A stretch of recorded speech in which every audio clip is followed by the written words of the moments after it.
সরস্বতী পুজোর আর হাতে গোনা কয়েকদিন বাকি, তাই কুমোরটুলির গলিতে চলছে অন্যরকম ব্যস্ততা। মৃৎশিল্পীরা চিরন্ত ব্যস্ত প্রতিমা গড়ার কাজ নিয়ে। একদিকে মাটির গন্ধ, রঙের ছোঁয়া এবং সূক্ষ্ম হাতের কারুকার্যে ধীরে ধীরে রূপ পাচ্ছে সরস্বতীর প্রতিমা। সময়ের সাথে সাথে মানুষের যেমন চাহিদা বদলেছে, তেমনি বদলেছে প্রতিমাও। গত বছর থেকে আমরা সেই ছবি দেখতে পাচ্ছি কুমোরটুলিতে। এবছরও ছবিটা ঠিক একই রকম। এখন ট্রেন্ডিং এ চলছে কিউট সরস্বতী। এই কিউট সরস্বতী নিয়ে মৃৎশিল্পীরা কি বলছেন, চলুন শুনে নেব।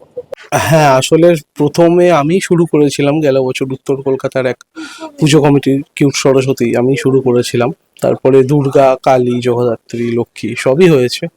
তাই পুরোটাই এবছর যা আছে কিউট হয়েছে। সেইভাবেই অর্ডার পেয়েছি, তাই কিউট হয়েছে। মনে করছেন এই যে কিউট সরস্বতী তো ট্রেন্ড? হ্যাঁ, দেখুন, গেল বছর করেছিলাম আমি, কিন্তু এবছর সেটা মানুষের পছন্দ হয়েছে বলেই এত চারিদিকে হচ্ছে। কলকাতায় কুমোরটুলিতে বা কলকাতার বাইরেও, ওয়েস্ট বেঙ্গলেও অনেক জায়গায় হচ্ছে দেখছি। ভালো লাগছে যে নিজের কিছু তৈরি করা কাজ সেগুলো যে চারিদিকে ছড়িয়েছে বা সকলের পছন্দ হয়েছে, দেখে ভালো লাগছে। আচ্ছা, কোথায় কোথায় যায় আপনি কি ঠাকুর? আছে তো অনেক জায়গাতেই আছে আপনার। ইভেন ডায়মন্ড হারবারে যাবে, বাটানগরে যাবে, অনেকগুলো জায়গাতেই আছে। কলকাতার মধ্যে অনেকগুলো জায়গাতেই আছে। কুমারটুলি চত্বরেও আছে।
আচ্ছা, এই যে এখন মানুষ ট্রেন্ড ফলো করছে, সেক্ষেত্রে আপনি একজন শিল্পী হিসেবে কি বলতে পারেন? ট্রেন্ডে না, দেখুন, যুগের সঙ্গে তাল মিলিয়ে চলতে হবে।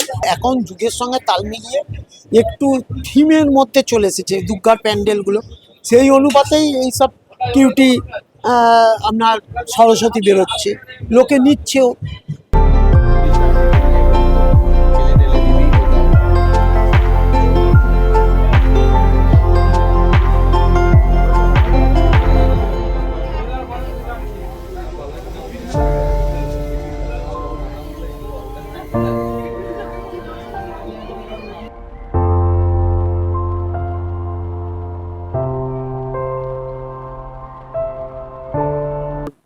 কাস্টমার চাইছে যে আমাদের ওই কিউট মুখ চাই, তো করতে হচ্ছে। এখন হচ্ছে এই ট্রেন্ড চলছে, সব এরকমই চাইছে।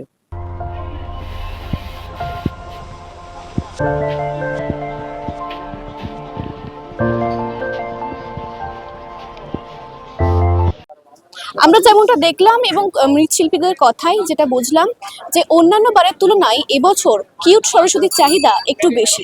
এরকমই আরো আপডেটস পেতে চোখ রাখুন আজ বাংলা ডিজিটালের পর্দায়। এবার অভিকের সাথে কোয়েল রিপোর্ট, আজ বাংলা ডিজিটাল।